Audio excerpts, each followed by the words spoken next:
Alina nunca supo que había hecho mal. Creció en la misma casa que su hermana, comió en la misma mesa, llevó el mismo apellido, pero desde niña aprendió que entre Dolores y ella había algo que nadie nombraba, nadie explicaba. Dolores era la hija que se presentaba, la que se celebraba, la que los padres mostraban al mundo. Alina era la otra, la que planchaba los vestidos que su hermana iba a usar, la que se sentaba al fondo de los salones para no estorbar, la que aprendió con los años a no preguntar por qué, porque nunca nadie se había molestado en responder, hasta la noche que el hombre más poderoso de Sevilla la sacó a bailar, y su madre la esperó despierta. El duque vino a Sevilla por Dolores, no por ti, nunca por ti, 20 años de la misma herida, pronunciada de formas distintas, con la misma precisión de siempre. Lo que nadie sabía, ni siquiera Alina, era que esa noche era el principio del fin de la mentira más larga de su vida. Corría el año de 1842. Esa noche solo escuchó la voz de su madre. Doña Pilar ni siquiera esperó a que Alina cerrara la puerta del salón. Dolores tiene lo que hace falta para un hombre como ese. Tú lo sabes. Todos en esta casa lo saben. Alina cerró la puerta. Las palabras no eran nuevas, eran las mismas de siempre. Lo que era nuevo era el nombre, Francisco Alcántara, duque de Mirabal, usado como prueba de lo que ella nunca sería. Don Aurelio estaba junto a la ventana, sin mirarla. En 20 años casi nunca lo hacía. Dolores estaba sentada al fondo con el bordado sobre las rodillas. Sus dedos no se movían, los nudillos blancos contra el hilo oscuro, una tensión que no tenía a dónde ir. Cuando Alina entró, sus ojos la encontraron un instante demasiado breve, demasiado cargado, el de alguien que sabe algo que no sabe cómo decir. Luego los bajó. «¿Bailaste con él?», continuó doña Pilar, recorriéndola de arriba abajo con la mirada de quien tasa algo que no vale lo que ocupa. «Delante de todo Sevilla, delante de las familias que importan, como si fueras tú la que tiene algo que ofrecer». «Él me lo pidió», dijo Alina. «Eso no importa. Me pidió la danza, yo no busqué». «¡Que no importa!». La voz de doña Pilar no subió, nunca subía. Se volvió más fría, que era peor. Lo que importa es lo que vio la gente, y la gente vio a la que no debería haber estado ahí. Alina apretó los dedos sobre el delantal, la que no debería haber estado ahí, 20 años siendo la que sobra en su propia casa, la que come en la misma mesa, pero siempre termina quedándose atrás, y nunca, en 20 años, había entendido el motivo. Solo había aprendido a vivir con ello. «Dolores es quien recibe al duque», dijo don Aurelio, sin girarse desde la ventana. «Dolores es quien está siendo presentada». El silencio que siguió duró exactamente lo que dura una cosa cuando ya no hay nada que agregar. Alina miró a su hermana. Dolores tenía los ojos fijos en el bordado, pero sus labios se movían apenas. El inicio de una frase que no encontraba el valor para salir. Sus dedos tensaron la tela, incapaces de quedarse quietos. Había algo en su expresión que Alina no supo leer en ese momento, algo más viejo que la incomodidad. «Mañana no vas a la recepción en casa de los Castellanos», dijo doña Pilar. «Te quedas aquí, y si el duque pregunta por ti, no habrá respuesta». Luego salió. Don Aurelio se levantó y salió detrás de ella sin mirar a Alina. Dolores se quedó un momento más. Se levantó, dejó el bordado sobre la silla y en el instante antes de salir, se giró hacia Alina con la boca abierta, como quien lleva años esperando el momento de decir algo y lo encuentra y lo pierde en el mismo segundo. Salió sin decir nada. Alina permaneció sola en el centro del salón, bajo la luz pobre de los candelabros. Pensó en el río, en un hombre que no sabía su nombre y le había hablado como si importara quién era. Pensó en lo fácil que había sido creerlo. 3 días antes, un mercado, un saco de azafrán roto, y un hombre que no dio su nombre. El mercado de la Encarnación era ruido, calor y prisa. Alina avanzaba entre los puestos con la lista de la cocinera en la mano, calculando el dinero que le habían dado y el que realmente hacía falta. Estaba discutiendo con el especiero cuando el saco de azafrán cedió por la costura y el contenido se derramó sobre el adoquín en una mancha amarilla y definitiva. Alina se agachó a recoger lo que pudiera salvarse, consciente de que no se salvaría nada, cuando una mano apareció a su lado, sin anuncio, sin ceremonia, sosteniendo la esquina del saco para que ella pudiera volcar dentro lo poco recuperable. «El nudo de arriba todavía sirve», dijo una voz. «Si lo ata antes de levantarse, aguanta el camino». Alina ató el nudo. Se incorporó. El hombre era alto, de traje oscuro sin adornos, con el cabello peinado hacia atrás y una expresión sin lástima ni condescendencia. Tendría 30 y tantos años. Las manos, al devolverle el saco, eran las de alguien acostumbrado a sostener las cosas con firmeza. «Gracias», dijo Alina, y tomó el saco. El hombre inclinó la cabeza levemente. No dio su nombre. Ella no preguntó el suyo. Él siguió su camino entre los puestos sin mirar atrás. Pero a mitad de la siguiente manzana aflojó el paso sin razón aparente. La imagen persistía. La mujer agachada sobre el adoquín, recogiendo lo que podía salvarse con una concentración tranquila, sin drama, sin esperar que nadie resolviera lo que ella podía resolver sola. Lo dejó pasar, tenía asuntos que atender. A su espalda, 2 vendedoras intercambiaron una mirada. En Sevilla, esas miradas llegaban a los salones antes que las personas. Alina ajustó el saco bajo el brazo y siguió caminando. No sabía quién era ese hombre, y aún no sabía lo que iba a cambiar. Lo encontró de nuevo 2 días después, en la margen del Guadalquivir. Alina salía temprano cuando podía, antes de que la casa despertara y le asignara la primera tarea del día. La ribera a esa hora pertenecía a los pescadores, a las lavanderas que llegaban con sus fardos y a quienes necesitaban un momento que no le debieran a nadie. Él estaba apoyado en el pretil de piedra, mirando el agua. La reconoció antes de que ella lo reconociera a él. Giró la cabeza apenas, sin sorpresa, como si la hubiera estado esperando sin haber tomado la decisión de esperar. «Otra vez», pensó Francisco. Y luego, con la honestidad incómoda de los pensamientos que uno preferiría no tener. ¡Qué alivio! Lo descartó de inmediato. Era una coincidencia. Sevilla no era tan grande. «El azafrán llegó bien», dijo Alina, «porque era lo único que tenían en común». «Me alegra», respondió él. Se pusieron a caminar por la orilla sin haberlo decidido, con el río a un lado y la ciudad todavía dormida al otro. Francisco miraba el agua. Alina miraba el agua. Después de un momento él dijo, sin ninguna intención aparente, «En el mercado usted no esperó que nadie la ayudara. Lo resolvió sola y siguió andando». Una pausa breve. «Parece que lleva mucho tiempo haciendo eso». Alina no respondió de inmediato. Era una observación, no una pregunta. Y sin embargo, llegó al lugar exacto donde vivía, algo que ella nunca había nombrado en voz alta. Cuando empezó a hablar, no supo muy bien cómo había empezado. Ella habló de crecer en una casa donde el espacio que ocupaba siempre parecía estar de más. Lo dijo sin dramatismo, con la resignación de quien describe el clima, algo dado, algo que simplemente era, que había aprendido a existir en los márgenes, que nunca había entendido el motivo y que con los años había dejado de buscar uno. Francisco la escuchó sin interrumpir.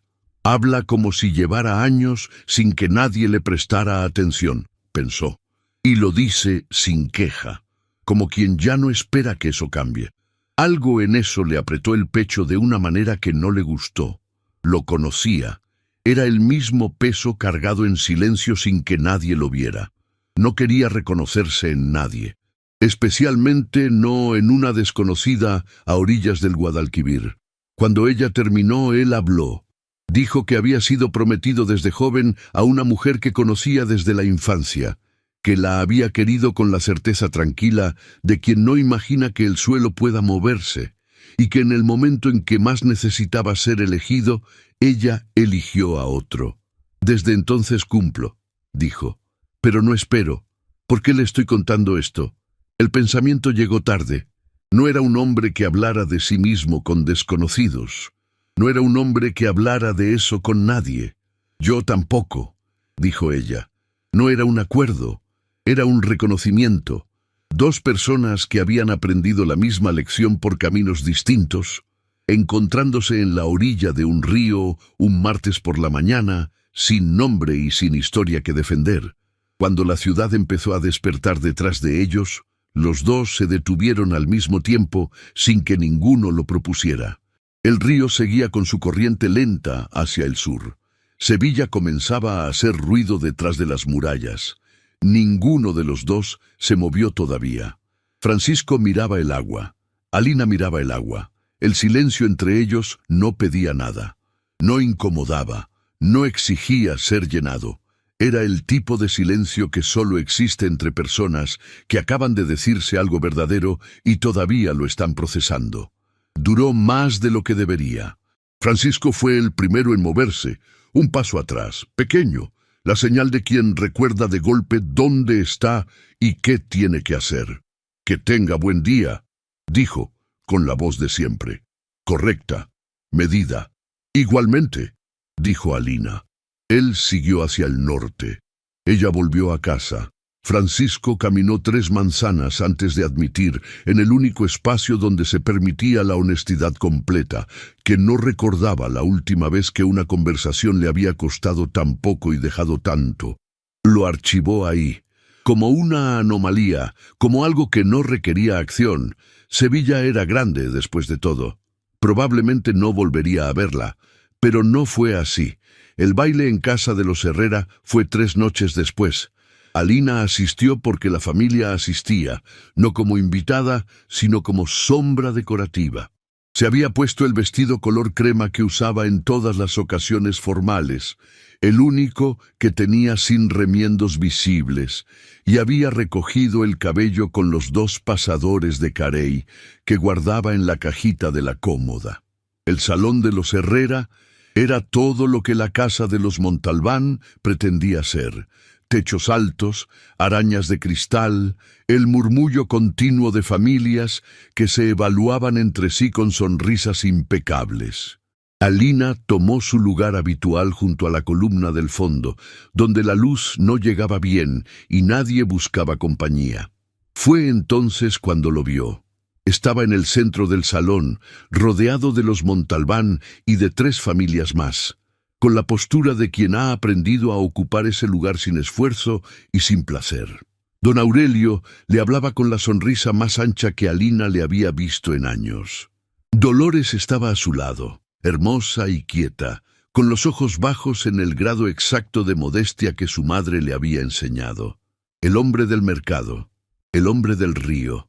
Alina sintió el suelo reorganizarse bajo los pies. Todo encajó en un instante. ¿Quién era él?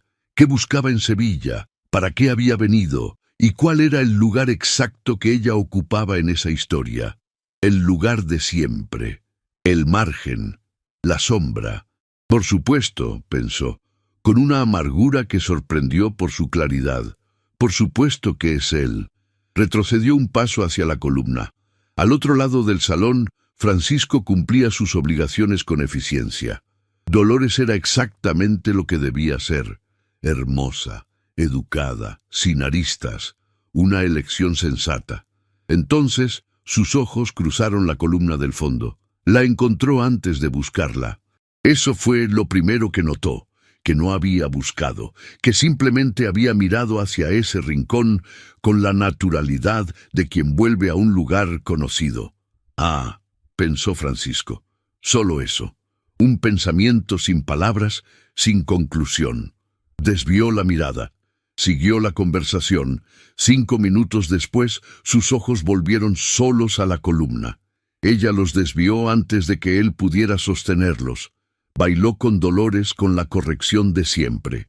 La conversación fue fluida, amable, sin sobresaltos. Y cuando la danza terminó, sus ojos volvieron solos a la columna del fondo. Alina ya no estaba. Había salido antes de que terminara el baile.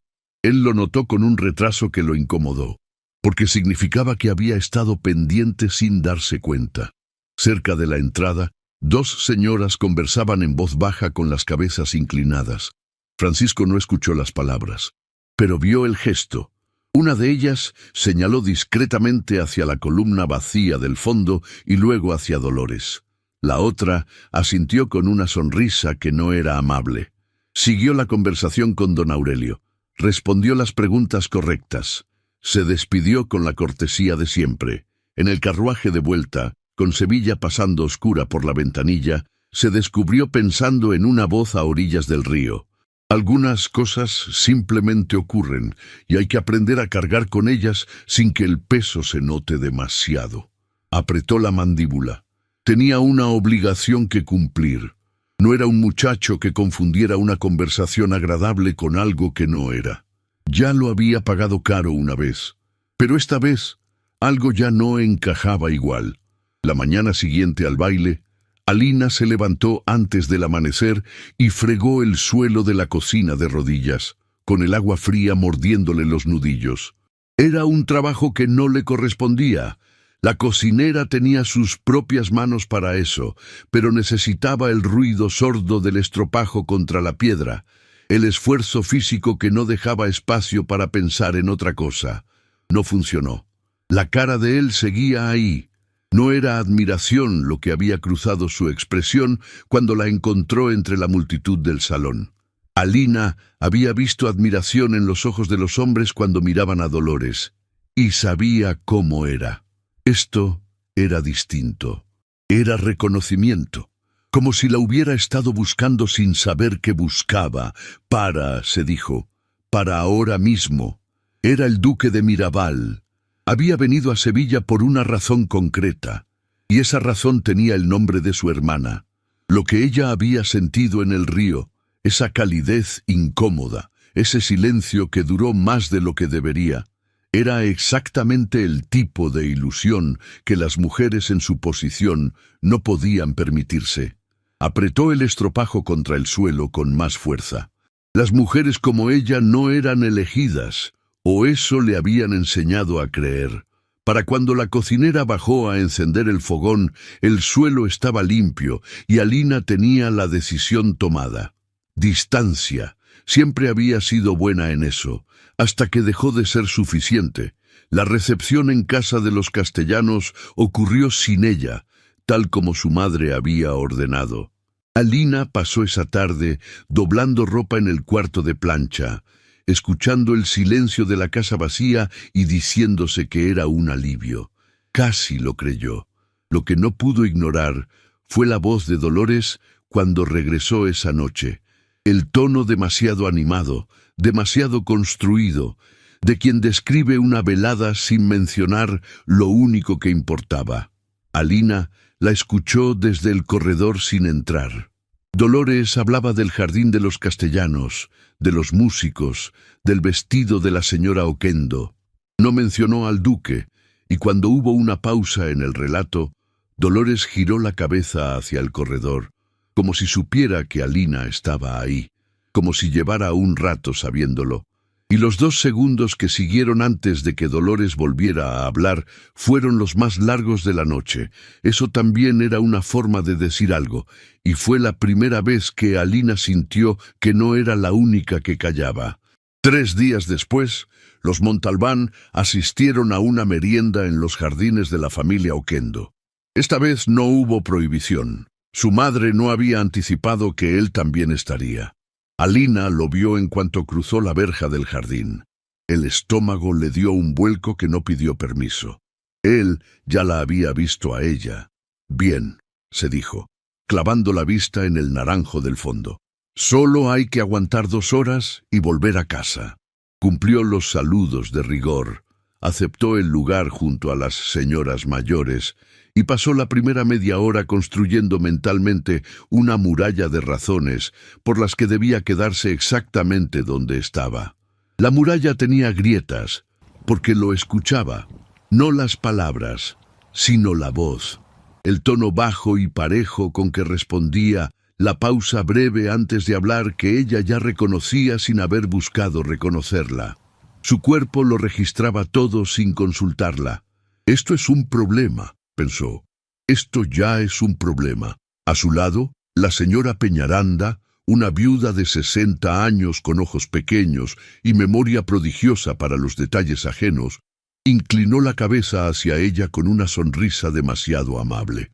«Qué curioso», dijo en voz baja. «El duque de Mirabal lleva un rato mirando hacia este rincón, y su hermana está al otro lado del jardín». Alina no respondió.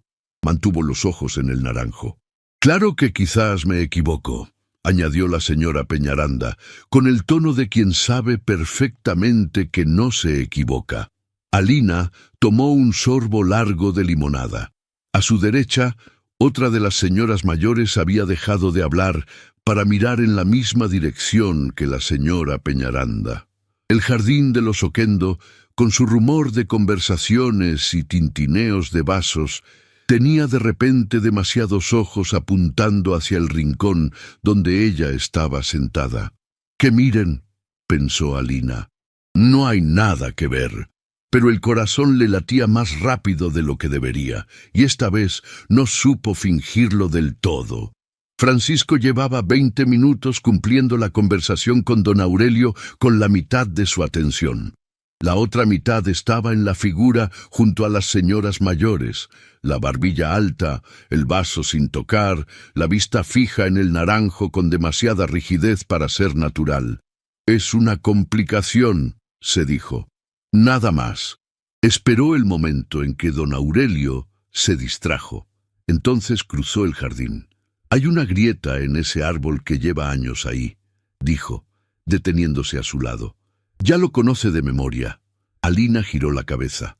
Por un segundo, solo un segundo, algo cruzó su expresión antes de que pudiera controlarlo.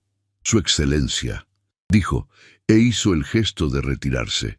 «No se marche», dijo él, sin orden, el peso quieto de una petición que sabía que podía ser rechazada. Alina se detuvo. Francisco no habló de inmediato.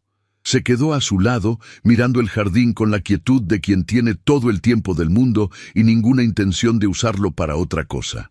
Eso era lo más peligroso, que no empujaba, solo estaba. El jardín siguió con su ruido de fondo. El silencio se alargó.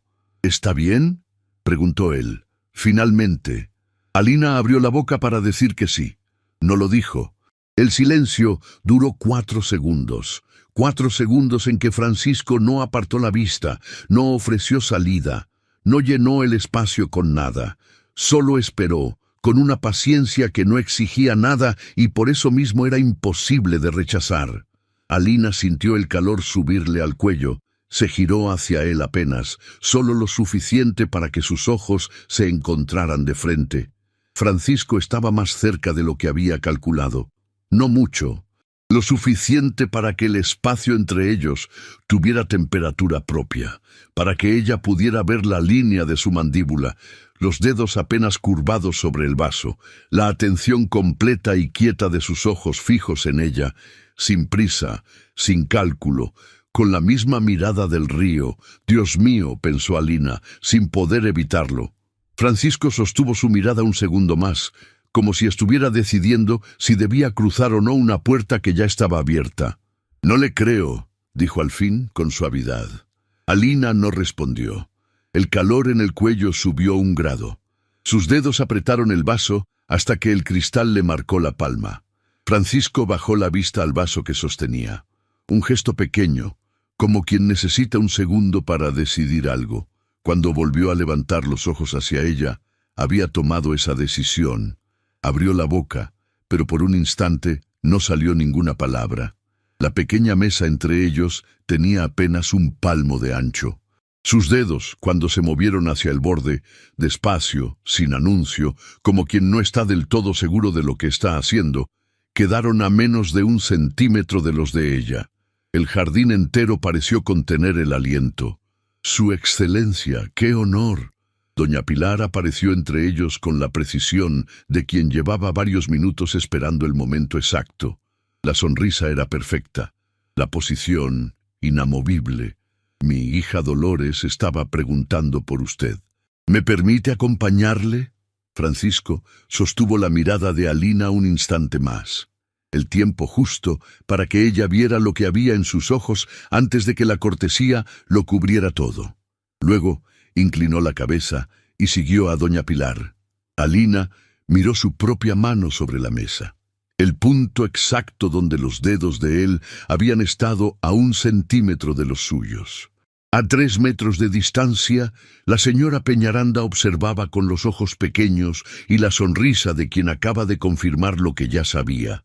Alina vació el vaso de limonada de un solo trago.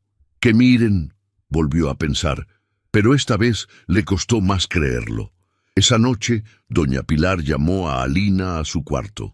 Le dijo, con la voz baja y afilada de las conversaciones, que no deben salir de esas paredes, que si volvía a acercarse al duque de cualquier forma, buscada o no, habría consecuencias, que la prima Remedios en Córdoba tenía espacio, que el viaje se podía organizar en 3 días. «¿Está claro?», dijo doña Pilar. «Está claro», dijo Alina. Subió a su cuarto. Se sentó en el borde de la cama.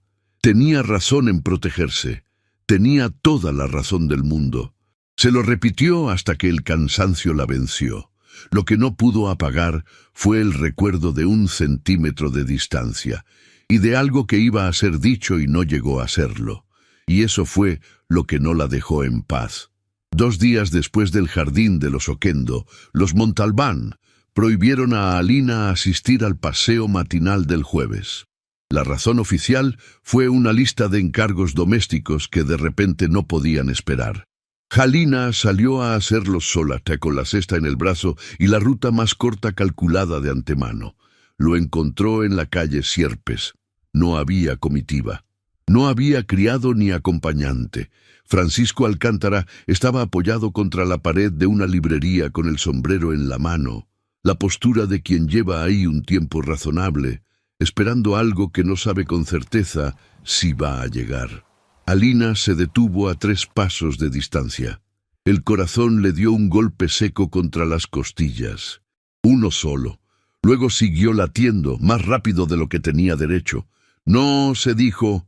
«No, no, no». Pero los pies no se movieron. Él se apartó de la pared despacio, como quien no quiere asustar algo que podría huir.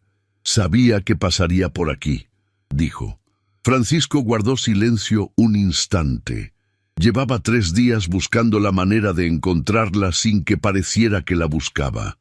Había perdido esa batalla consigo mismo esa mañana, cuando se descubrió parado frente a la librería, calculando horarios de encargos domésticos. «Esto no es prudente», dijo Alina. «No», admitió Francisco. «Tiene usted a Dolores». «Tengo una obligación», dijo él. «No es lo mismo». Alina apretó el asa de la cesta. Buscó la respuesta que zanjaría la conversación. La encontró a medias y la perdió antes de poder pronunciarla, porque Francisco dio un paso hacia ella, solo uno. Pero el paso lo dejó demasiado cerca. «Desde el Guadalquivir no consigo pensar con claridad», dijo él. «Usted dijo cosas que yo he sentido toda la vida sin poder nombrarlas», dijo. «Que hay personas que aprenden a no esperar nada, que cargar con el peso, sin que se note, se convierte en costumbre». Una pausa. La mandíbula se tensó un instante, luego cedió. «Yo llevo años funcionando, cumpliendo, administrando lo que me corresponde, y creí que era suficiente». Alina sintió algo aflojarse en el pecho, una tensión que llevaba días sosteniendo sin darse cuenta. «No es suficiente», dijo él. Otra pausa. Esta más larga. «Llevo años siendo el duque de Mirabal en cada habitación en la que entro, con cada persona que conozco, con cada decisión que tomo». La mandíbula se tensó un instante, luego cedió. «Con usted, en el río, fui solo un hombre que no sabía cómo cargar lo que cargaba. Y usted no me lo señaló, no me lo midió, solo escuchó. Una respiración corta, contenida. No sé lo que eso significa, pero sé que no puedo dejarlo ir. El silencio entre ellos duró lo que duran las cosas que no tienen vuelta atrás. Luego lo miró a él. Francisco Alcántara, duque de Mirabal, estaba parado en la calle Sierpes, a una distancia que no era prudente, con el sombrero en la mano y los ojos fijos en ella, con la expresión de quien acaba de decir en voz alta algo que llevaba días negándose a admitir. 20 años, pensó Alina, 20 años esperando que alguien me vea, y ahora que alguien mira, tengo miedo de que sea verdad. Alina apretó el asa de la cesta. Entonces, ¿qué me está pidiendo? Francisco sostuvo su mirada. Cuando habló, fue con la voz de quien ha encontrado la frase después de buscarla mucho tiempo y sabe que es la única que sirve. No sé lo que puedo ofrecerle todavía, dijo. Y no sé tampoco si usted quiere que le ofrezca algo. Hizo una pausa. La voz bajó un grado. Pero no voy a pretender que el río no ocurrió, que el jardín no ocurrió, que este momento no está ocurriendo. Lo que le pido no es que espere, es que no decida todavía que esto no tiene salida. El asa de la cesta crujió bajo los dedos de Alina. No prometo nada, dijo, con una voz que apenas ocupó espacio en el aire entre ellos. Francisco inclinó la cabeza una sola vez, como quien acepta los términos de un acuerdo que sabe que es el mejor al que puede aspirar. Se apartó para dejarla pasar, y al hacerlo, el brazo de él rozó levemente la cesta que ella sostenía. Un contacto mínimo, casi imperceptible, que cualquiera en la calle habría atribuido al espacio estrecho de la acera. Ninguno de los dos lo atribuyó al espacio estrecho de la acera. Alina caminó por la calle Sierpes con los encargos por hacer, y el corazón latiendo como si supiera algo que ella todavía se negaba a confirmar. No miró atrás, pero escuchó sus pasos alejarse en dirección contraria, y los contó, sin querer, hasta que el ruido de la ciudad los borró, como si eso aún no hubiera terminado. Don Primitivo Salas llegó a Sevilla un miércoles por la tarde, con una maleta de cuero marrón, un maletín de documentos atado con cinta roja y el aspecto de un hombre que ha viajado lejos y tiene prisa en terminar lo que vino a hacer. Era abogado del marquesado de Valciria, un título extinto en apariencia, cuyas tierras llevaban 20 años administradas por un consejo provisional a la espera de que alguien resolviera lo que los tribunales no habían terminado de resolver. Don Primitivo había pasado esos 20 años reconstruyendo un expediente, rastreando registros parroquiales, cotejando escrituras y escribiendo cartas que tardaban meses en recibir respuesta. Era metódico, terco y absolutamente convencido de que la hija del marqués Casares estaba viva en algún lugar de España. Había llegado a Sevilla siguiendo el rastro de una escritura de tutela registrada en esta ciudad hacía 2 décadas. Una escritura que presentaba, en su tercer folio, una irregularidad que cualquier notario distraído habría pasado por alto, pero que don Primitivo había aprendido a buscar. Se instaló en una pensión de la calle Alemanes. Al día siguiente comenzó sus visitas, y esta vez había llegado al lugar correcto. Alina estaba en la sala de costura cuando escuchó la voz de su padre. No las palabras, el despacho estaba al otro extremo del corredor, sino el tono, bajo, rápido, con esa cadencia de los hombres que están asustados y lo disfrazan de autoridad. En 20 años, Alina había aprendido a distinguirlo. Dolores entró y cerró la puerta detrás de ella con cuidado. Tenía los ojos demasiado abiertos, las manos juntas sobre la falda. «Hay un abogado», dijo, en voz muy baja, «de fuera de Sevilla. Papá lleva 2 horas encerrado en el despacho». «¿Qué clase de abogado?» Dolores abrió la boca, la cerró, y entonces ocurrió algo que Alina no esperaba, algo que no había visto nunca en 20 años de convivencia. Dolores se llevó los dedos a los labios, un gesto pequeño e involuntario, como quien intenta físicamente retener algo que está a punto de salir. Sus ojos se llenaron, no de lágrimas todavía, sino de algo anterior a las lágrimas, más honesto que ellas. «Alina», dijo, con la voz de quien lleva mucho tiempo cargando algo que pesa demasiado, «hay cosas en esta casa que yo debería haberte dicho hace años, cosas que no entendí hasta hace poco, cosas que...». Los pasos de don Aurelio resonaron en el corredor, duros, rápidos, directos. Dolores cerró la boca. El gesto de sus dedos sobre los labios se convirtió en un puño apretado sobre la falda. Don Aurelio entró sin llamar. «Preparas tu equipaje hoy», le dijo a Alina sin preámbulo. «Mañana a primera hora sales para Córdoba». Alina se puso de pie. «¿Por qué? No te estoy preguntando, te estoy diciendo. Quiero saber por qué». Don Aurelio dio un paso hacia ella. No era un hombre grande, pero en ese momento ocupó toda la sala. «Porque te lo digo yo», dijo, la voz ya sin el barniz de autoridad doméstica, con algo más crudo debajo.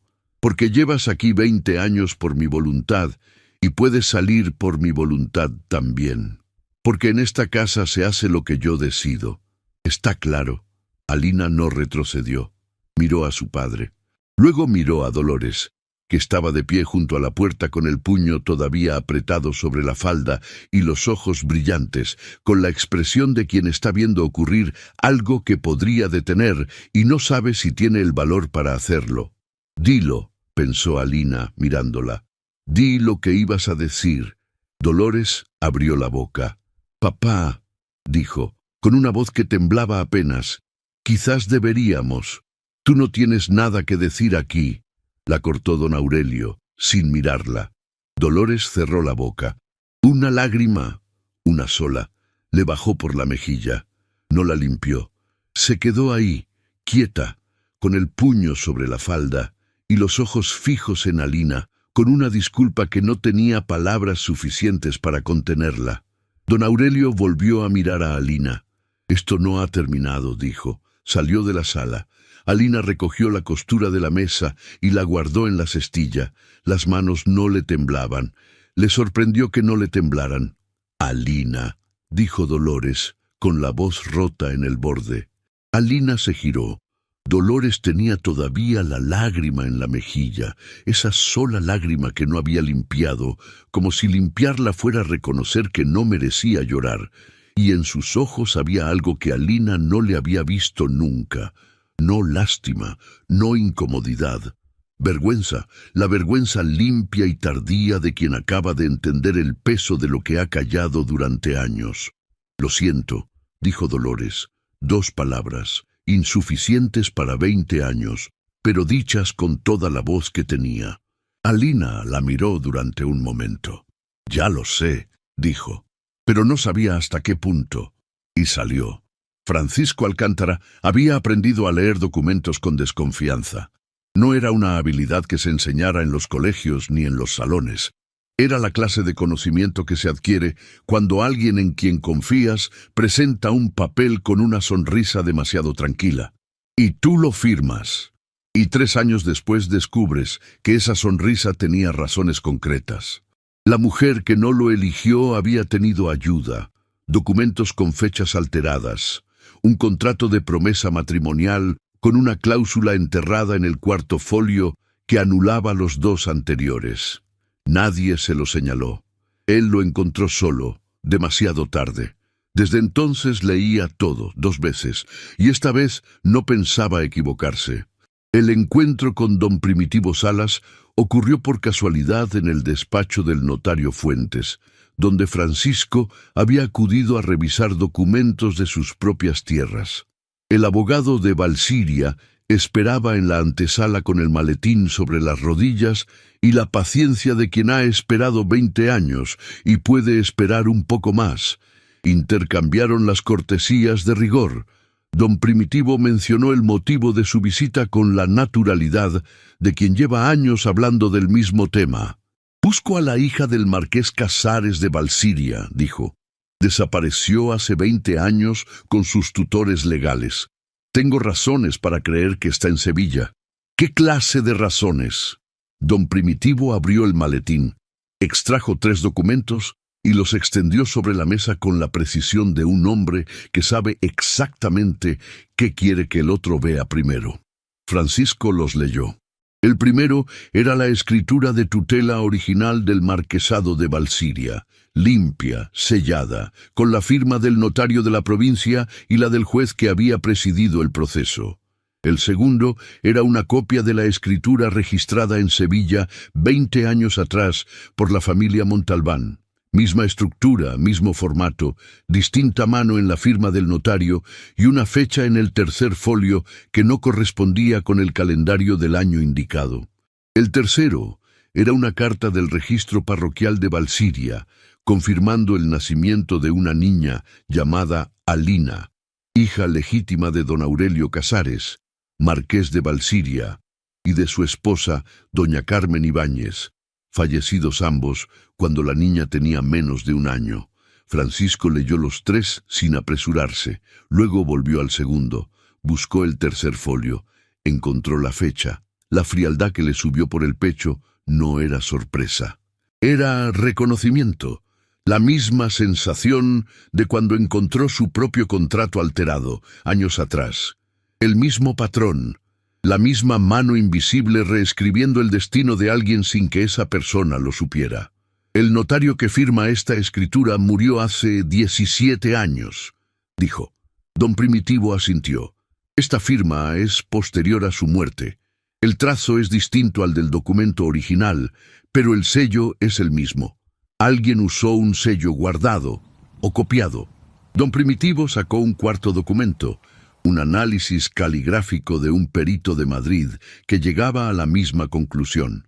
Llevo 2 años intentando que alguien en posición de actuar me escuche, dijo. Los Montalbán tienen amistades convenientes en esta ciudad. Francisco recogió los documentos y los devolvió con cuidado. Yo no tengo amistades convenientes, dijo. Tengo un título y una firma que todavía valen algo en esta provincia. Se levantó. Venga mañana a mi alojamiento y traiga todo. Salió a la calle con el paso medido de siempre, pero bajo el sol de Sevilla se detuvo. Alina, la mujer que había aprendido a existir sin ocupar espacio en una casa que vivía de lo que le habían robado, que había crecido creyendo que había algo malo en ella, cuando lo malo nunca había sido ella.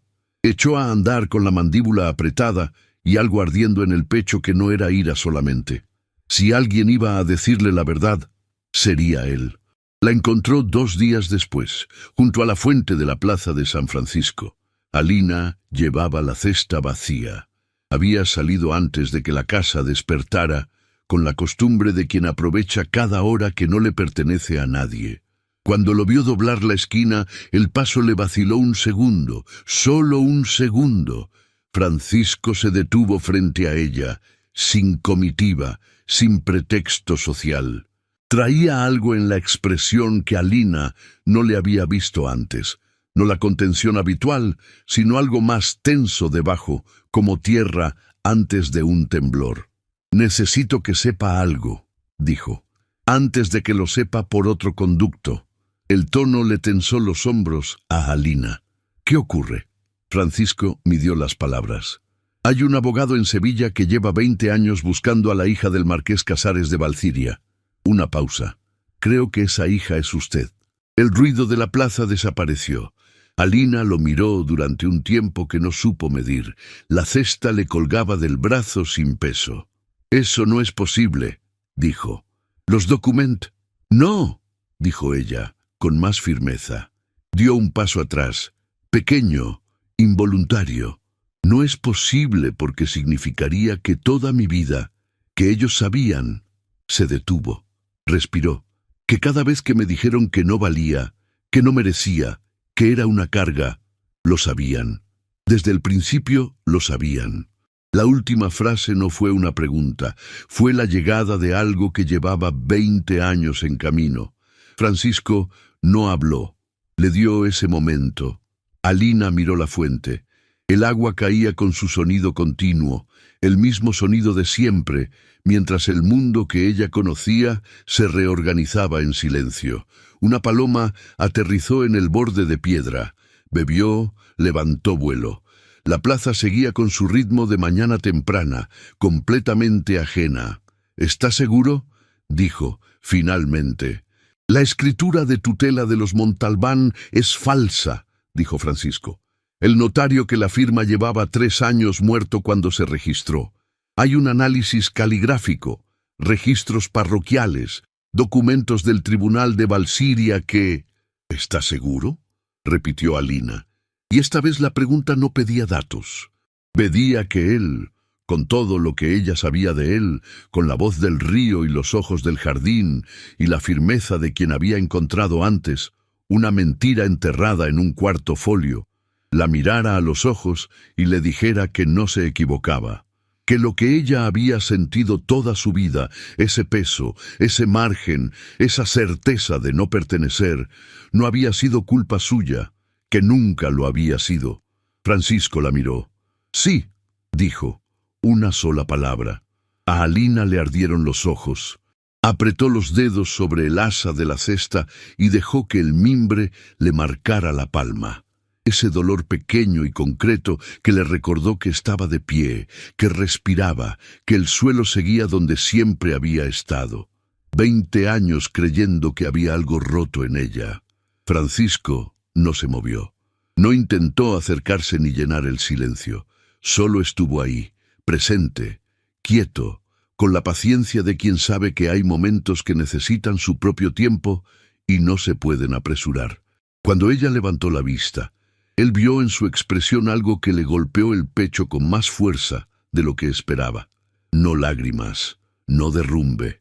Una mujer entera asimilando la magnitud de lo que le habían robado, con la misma dignidad con que había cargado todo lo demás. Ahí está, pensó sin poder evitarlo. Ahí está la mujer del río. ¿Qué ocurre ahora?, dijo Alina, con la voz quieta. Ahora, dijo Francisco, usted recibe lo que siempre fue suyo. Y esta vez, delante de todos. La cena en casa de los Herrera reunió a las principales familias de Sevilla con la puntualidad de quien sabe que las grandes ocasiones exigen testigos. Los Montalbán llegaron juntos. Don Aurelio con la sonrisa tensa del hombre que todavía cree poder controlar lo que ya se le escapó de las manos. Doña Pilar con el vestido nuevo que había encargado para la ocasión. Dolores hermosa y callada como siempre, y Alina un paso detrás, como siempre, con el vestido color crema y los pasadores de carey. Pero esta vez Alina llevaba la barbilla un grado más alta que de costumbre. Solo un grado. Suficiente. Francisco Alcántara llegó 20 minutos después, acompañado de don Primitivo Salas. Don Aurelio los vio desde el otro extremo del salón al mismo tiempo. El color abandonó su rostro con la rapidez de una vela apagada de un soplo. Se giró hacia doña Pilar. Un movimiento pequeño, involuntario, el de quien busca confirmación de que está viendo lo que cree que está viendo. Doña Pilar ya miraba en la misma dirección. Sus dedos encontraron el brazo de su marido y lo apretaron. Una presión que no era afecto, sino pánico compartido. El pánico de 2 personas que han construido 20 años sobre una mentira y acaban de ver llegar a quien la conoce entera. La cena transcurrió con la tensión sorda de las tormentas que todo el mundo siente pero nadie nombra. Francisco cumplió sus obligaciones con la eficiencia de siempre, pero no se acercó a la mesa de los Montalbán. Y don Primitivo Salas no se separó de su lado. Don Aurelio intentó en un momento de la cena cruzar el salón hacia Francisco. Dio 3 pasos, algo en la expresión de Francisco, quieta, directa, sin hostilidad pero sin ninguna apertura, lo detuvo antes de llegar. Volvió a su silla sin haber dicho nada, con la sonrisa todavía en la cara y los ojos ya muertos detrás de ella. Alina lo vio todo desde su lugar en la mesa. Una vez, Solo una vez durante la cena, Francisco cruzó el salón con la mirada y la encontró. No fue un gesto largo, solo el tiempo justo para que ella supiera que no estaba sola en esa sala. Alina sostuvo su mirada. Esta vez no la desvió. Fue al terminar la cena, cuando las familias se distribuían por el salón principal para el café, que Francisco se puso de pie. El salón se aquietó antes de que dijera una palabra. «Hay una cuestión de justicia que esta ciudad merece conocer», dijo. Lo que siguió duró menos de 10 minutos. Don Primitivo presentó los documentos. Francisco los avaló con su nombre y su firma.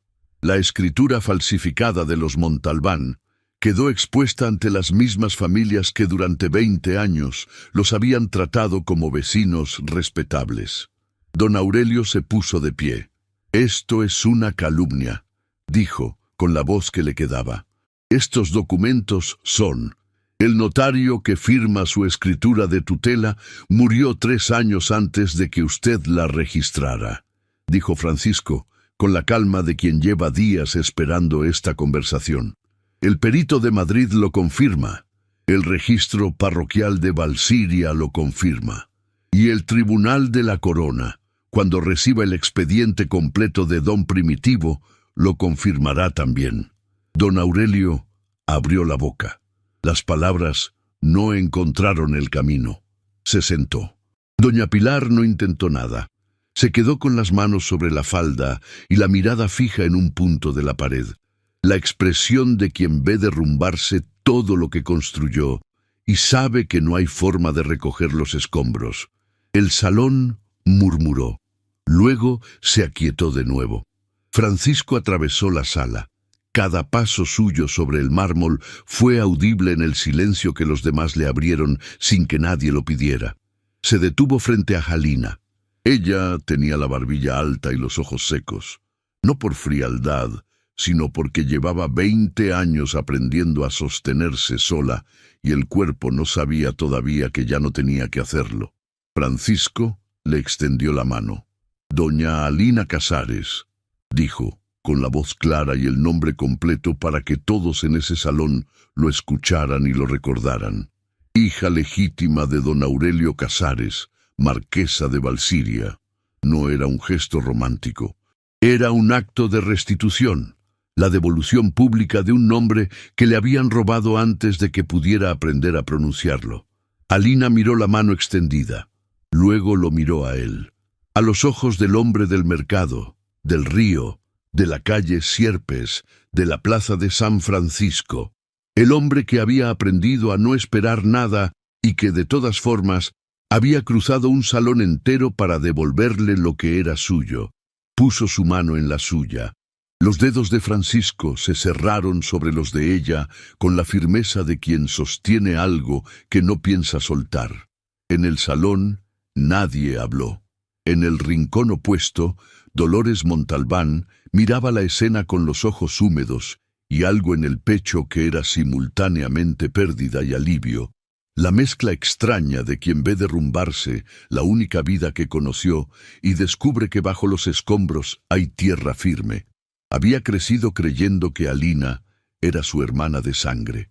Eso no había cambiado esta noche, no el afecto, no los 20 años compartidos, no las mañanas en la sala de costura. Lo que había cambiado era la jaula de la ambición de sus padres que la había mantenido con los ojos bajos y el corazón guardado durante años. Don Valentín Prados apareció a su lado.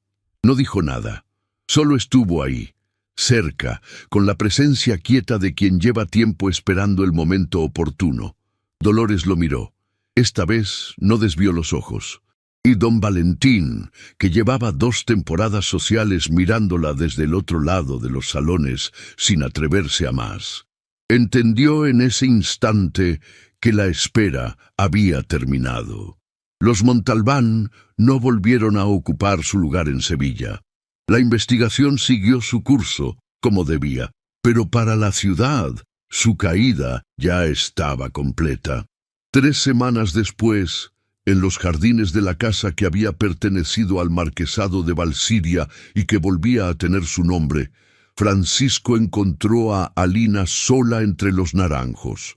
No llevaba nada en las manos, ningún papel, ningún pretexto. Solo él, de pie frente a ella en el jardín de la tarde, con la luz de octubre cayendo entre las ramas y Sevilla haciendo su ruido sordo a lo lejos. «He hablado con don Primitivo», dijo. «El proceso de restitución está en marcha. En 6 meses, como mucho, la corona habrá reconocido el título». «Lo sé», dijo Alina. «Me lo explicó ayer». «Sí». Francisco hizo una pausa. Miró los naranjos un momento, luego la miró a ella. «No vine a hablar de eso». Alina esperó. Francisco la miró con los ojos del mercado, del río, de la calle Sierpes, de todos los momentos en que había estado a punto de decir esto y no lo había dicho. «Cásese conmigo», dijo. Alina no respondió de inmediato. Sus dedos se tensaron levemente sobre la tela de su falda. Lo miró, como si necesitara asegurarse de que había escuchado bien. Francisco sostuvo su mirada. «He mandado administrar tierras. He firmado contratos. He cumplido cada obligación que me pusieron delante. Y nunca, en ninguna de esas cosas, tuve miedo de equivocarme». Se detuvo. «Usted me da miedo, porque si dice que no, no sé cómo volver a ser el hombre que era antes del río. Y tampoco sé si querría». El jardín de Valciria no hizo ningún ruido dramático. Los pájaros siguieron en las ramas. El viento siguió moviendo las hojas. Alina lo miró durante un momento largo. «Lleva usted mucho tiempo llegando tarde a las cosas», dijo. Francisco frunció el ceño. «Confundido, apenas. Me encontró en el mercado y no dijo su nombre», continuó Alina, con la voz quieta y algo en los ojos que no era reproche. «Me encontró en el río y tardó 3 manzanas en admitir que le había importado. Me buscó en la calle Sierpes y necesitó que yo pusiera las condiciones». Francisco abrió la boca. «Sí, Francisco», dijo, antes de que pudiera hablar. Y fue la primera vez que pronunció su nombre como si ya le perteneciera al corazón. Él cerró los ojos un instante, y cuando los abrió, algo en él ya no estaba contenido.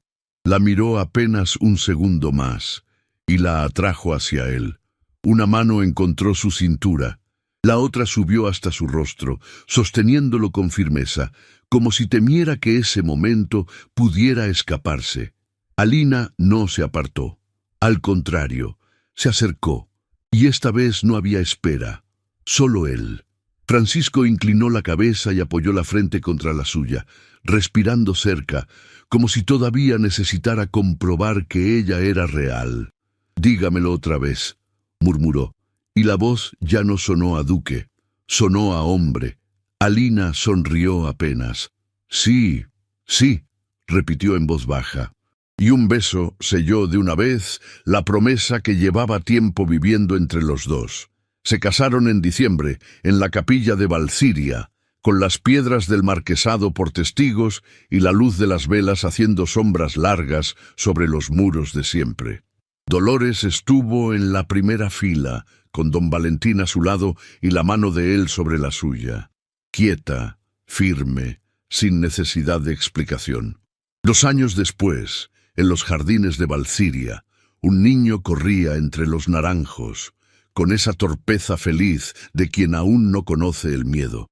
Francisco lo observaba desde la galería, con los brazos cruzados, pero ya sin peso en los hombros. Alina apareció a su lado con 2 tazas de café. Le entregó una. Sus dedos se rozaron, y él no la soltó de inmediato. El niño tropezó, cayó, y antes de levantarse, miró hacia la galería, hacia ellos. Francisco dio un paso al frente, por puro instinto, pero el niño ya estaba de pie otra vez, riendo. Alina sonrió apenas. «Va a salir como tú», murmuró. Francisco negó, casi sin pensar. «No», lo miró otra vez. Luego la miró a ella.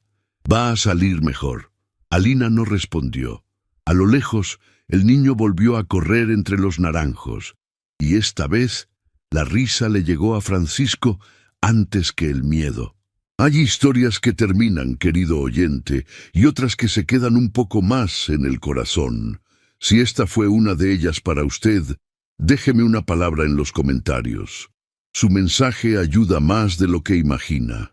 Hace que esta historia llegue a más personas y nos anima a seguir compartiendo relatos como este. No olvide mirar el comentario fijado y asomarse también a las historias que le esperan en la pantalla final. Bendiciones.